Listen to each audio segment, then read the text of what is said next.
I want to share a nice story from the students of Shaykh Ibn Baz rahimahullah ta'ala. And this brings us to our fourth point.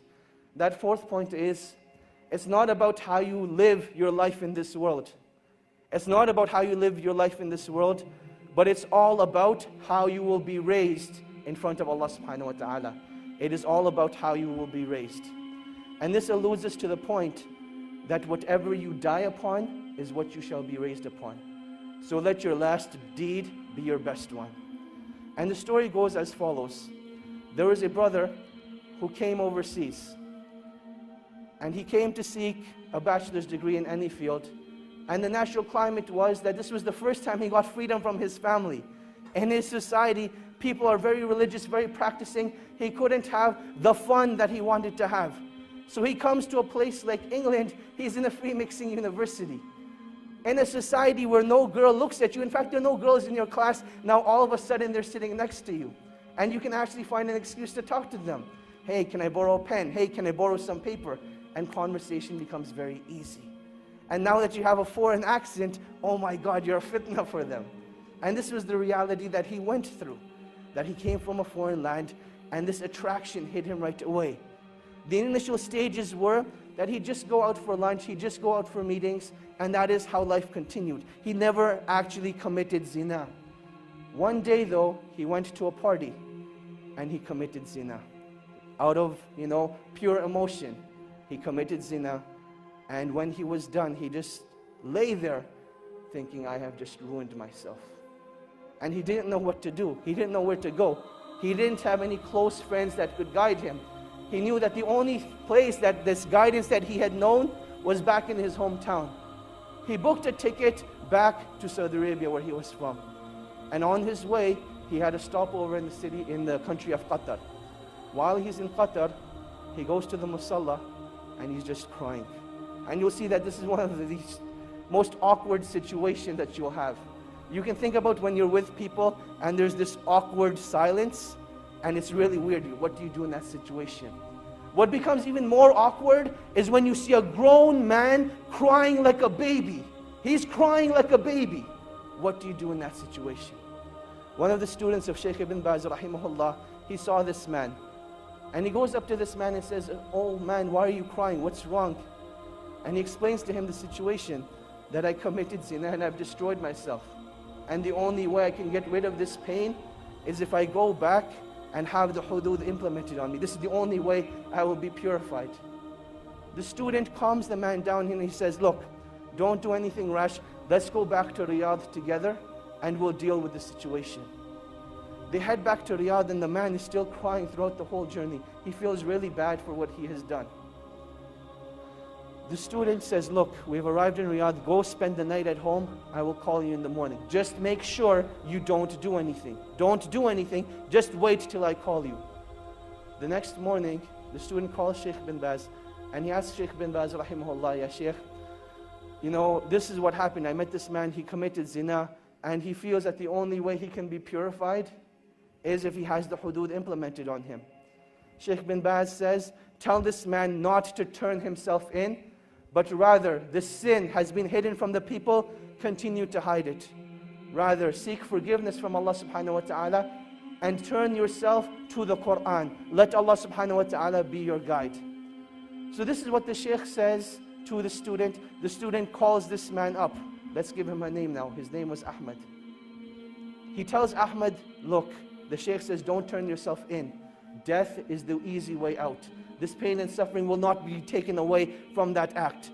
And Allah subhanahu wa ta'ala does not want this from you.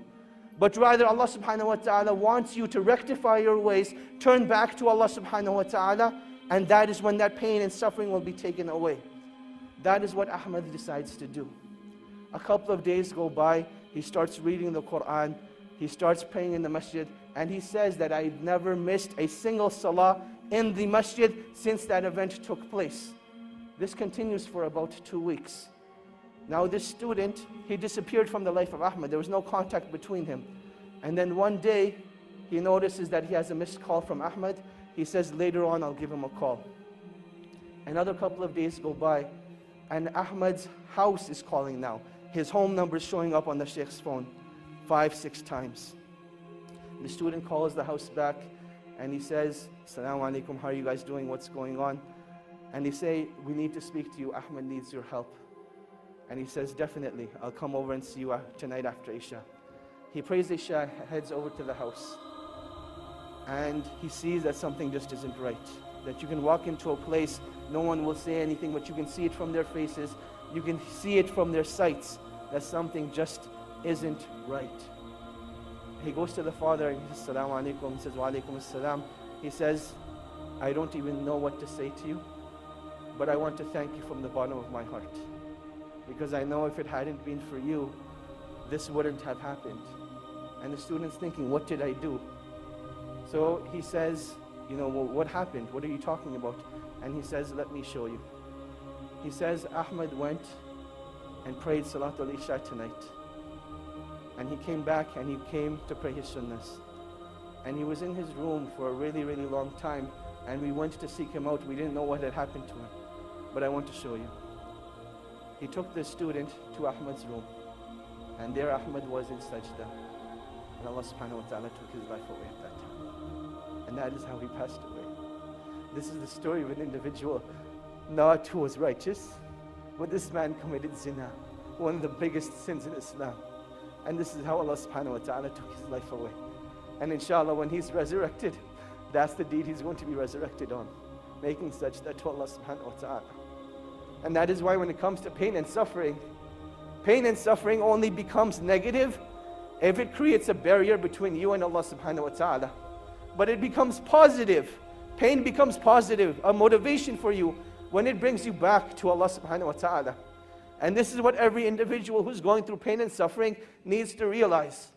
That this point of pain and suffering is not that Allah subhanahu wa ta'ala wants to punish you, but rather this is a calling from Allah subhanahu wa ta'ala. "Oh my slave, come back to your Lord. Oh my slave, this is a reminder for you that I want to bring you back to me." And this is one of the wisdoms of trials and tribulations.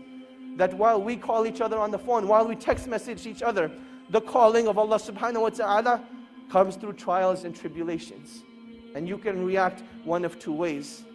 Either you can deal with the pain at that moment and decide to get closer to Allah subhanahu wa ta'ala. Or you can decide to just restrict that pain to yourself, not do anything about it, and then you'll see what it does to your deen. And this is the last stage of the cycle of isolation. That once you're isolated, you will see that eventually your deen starts to disappear. The content of your salah, the khushu in your salah, it disappears. Your ability to recite the Quran is no longer there. Your ability to fast during the day, it gets taken away. What did you do differently? What you did differently was you gave yourself into shaitan. And shaitan's promise is that he will lead you astray. He will lead you away from the path of Allah subhanahu wa ta'ala. So in times of trials and tribulation, you need to seek out the believers. You need to seek out the righteous and let them be your guide and help to Allah subhanahu wa ta'ala.